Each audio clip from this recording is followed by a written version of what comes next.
Detroit Steel is not a character exactly, but rather a suit created by Justin Hammer that has been donned by several people. Are any of these people notable, like how there were multiple notable characters that took the alias of Ronin? No, except maybe Sasha Hammer, who is the granddaughter of Justin Hammer. What's even more interesting is that her dad is the Mandarin in the comics.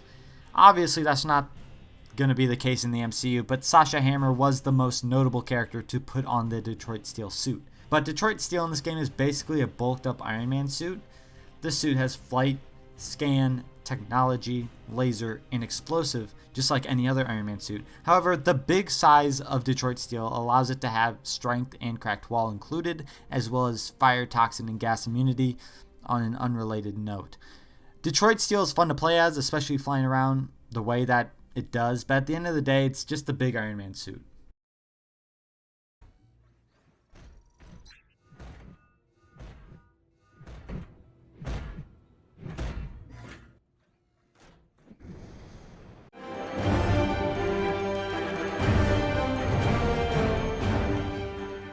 Oh, now we have a chonked up version of that suit that was built in a cave with a box of scraps. The Ironmonger was the first ever main antagonist of an MCU film, which is kind of crazy if you think about it. I mean, there's no Iron Man villain that really makes it into the big leagues of superhero villains aside from maybe the Mandarin, but that's debatable. So to see someone like the Ironmonger get the spotlight is kind of neat, especially since his suit was built in a cave with the box of scraps.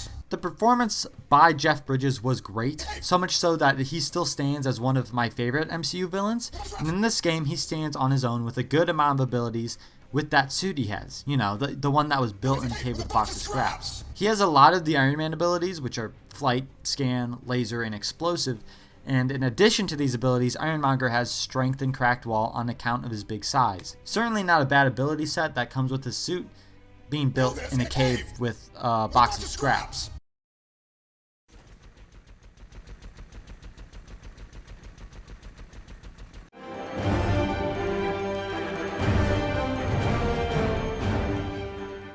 As cool as the Ironmonger is, with his suit being built in a cave with a box of scraps, the truth of the matter is that the Iron Man must always be able to one-up him. So yeah, it may have seemed like Ironmonger beat all the Iron Men in this list, except for this last suit, which is also the last Iron Man suit in the series, the Silver Centurion.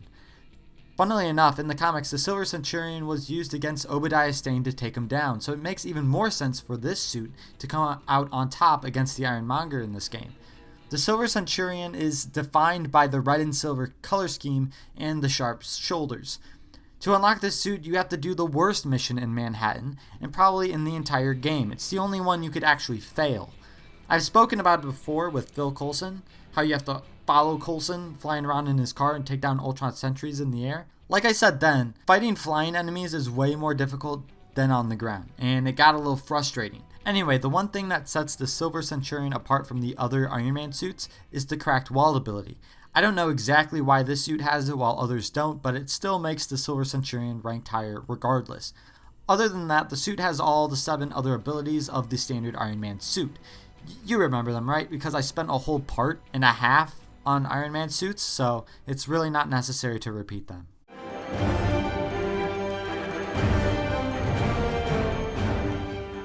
What a really creative villain alias with this guy here, and also very misleading. In a universe where magic is very much real, being a guy who specializes in advanced technology and calling yourself a wizard is a bit misleading. Like, maybe try something that is derivative of technology, like techno. Oh, no, that's taken. Sorry. But it's not my job to make these decisions. This wizard guy, in this game at least, is basically a superior Kang. I doubt that will be the case in the MCU, as Kang has been introduced already, and Wizard is sure to turn up sooner or later, but he'll probably just be a one-off villain in some Disney Plus show or a movie if he's lucky. Wizard has electricity, telekinesis, mind control, laser, technology, and scan just like Kang. What sets Wizard apart is his repairability and, more importantly, his flight. As you might know by now, flying is a huge deciding factor for ranking. That's true with all LEGO games. So since Wizard can fly along with everything Kang does, of course he'll be ranked higher.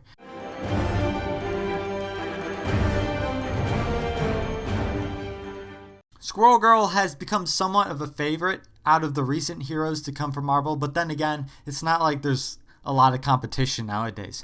Squirrel Girl might not be in the MCU for now, but I feel like it could happen at any time. Marvel is starting to use up all the recognizable characters, and Squirrel Girl is one of the few left, aside from the X-Men and Fantastic Four. Anyway, Squirrel Girl is so high up on the list primarily because of her surprising ability to transform.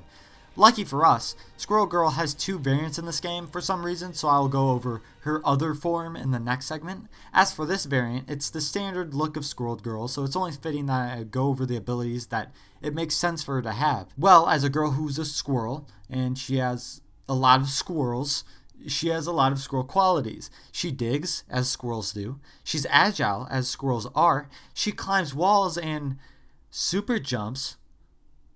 Okay, Sure, let's just say squirrels can leap hundreds of feet in the air, and I guess that's it for regular Squirrel Girl. The remainder of her abilities come from her transformation, which I'll go over with the other variant.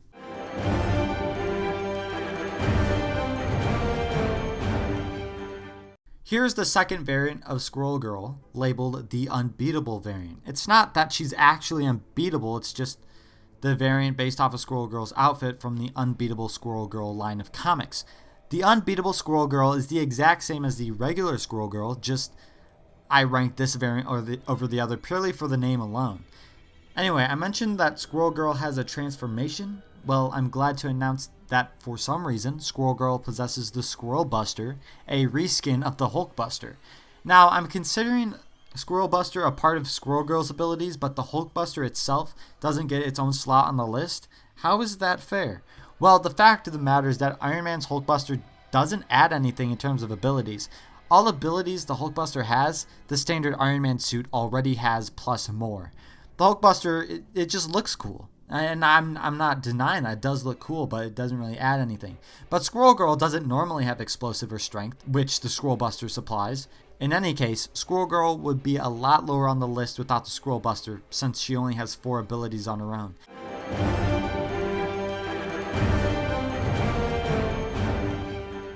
Who needs Captain America when Captain Universe exists? Captain Universe is a strange addition to the roster of characters, mostly because Captain Universe isn't really a person at all.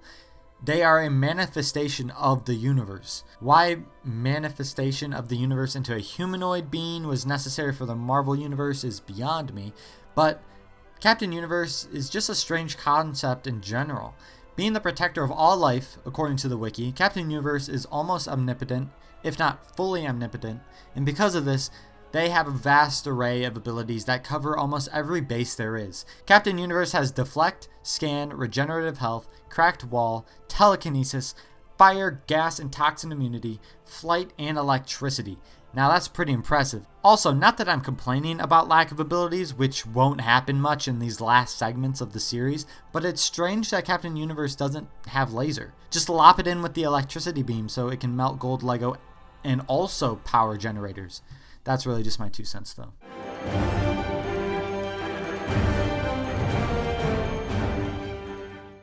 Now, I'll be honest. When they stuck the Mind Stone in Vision and knowing that the MCU was leading up to the Infinity Gauntlet storyline from the comics, I never grew too attached to Vision. I knew he was going to die. I just wasn't anticipating the sheer amount of times he died. First of all, he died twice in Infinity War, not just once like everyone expected. And then in WandaVision, Vision technically died again, but like a hex version of him that went, Westview, become human. And if you include all Paul Bettany portrayals, Jarvis was smited by Ultron too. So yeah, Vision's been pretty unlucky in the MCU. But hey, at least White Vision is loose in the world. Vision in this game is basically the Deus Ex Machina of the end of the campaign. After all, Vision here is the last character in the series to be unlocked in the story. Vision has telekinesis, mind control, and laser because of the death warrant that is the Mind Stone in his forehead. He also has scan, technology, regenerative health, and probably flight due to the fact that he's a robot, and his signature ability, Great. If you couldn't tell, the Great ability is in the game primarily because of Vision, considering the color scheme of the Great itself matching Vision's.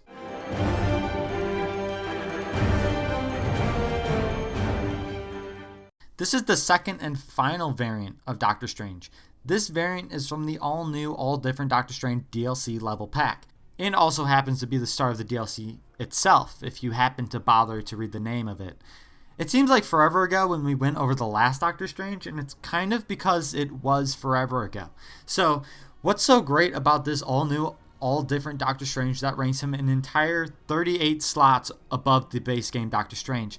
Well, the secret weapon to this Doctor Strange is that secret axe of his. Seriously, that magic axe that he wields allows him to gain the cracked wall ability. Other than that, they're exactly the same, aside from the all-new, all-different, all-superior design of this character. That's right. This Doctor Strange also has flight, mind control, regenerative health, great, telekinesis, technology, and laser. Just like the original. Is it a bit excessive that one axe is enough to bring one Doctor Strange to the penultimate part of the series, while the regular Doctor Strange can barely break the top 50? Yes, it is excessive, but this is also a character ranking of a LEGO game, so I'm willing to bet that you guys have better things to worry about.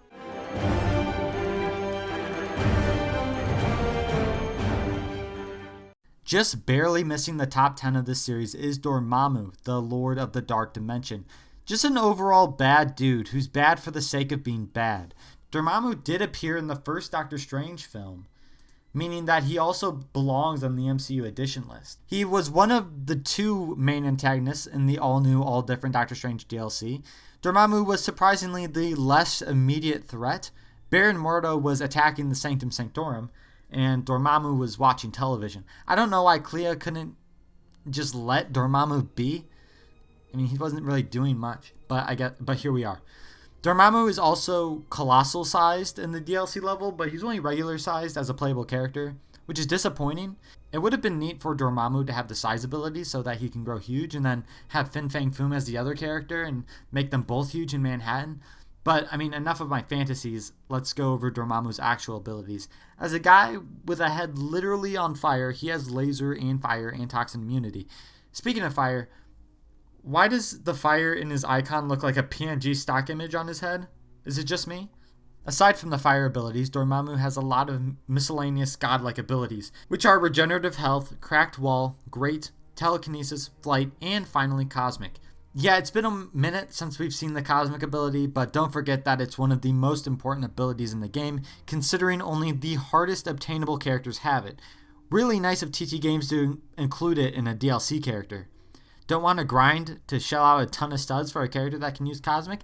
Easy, just shell out real money to buy it. Pay to win, baby.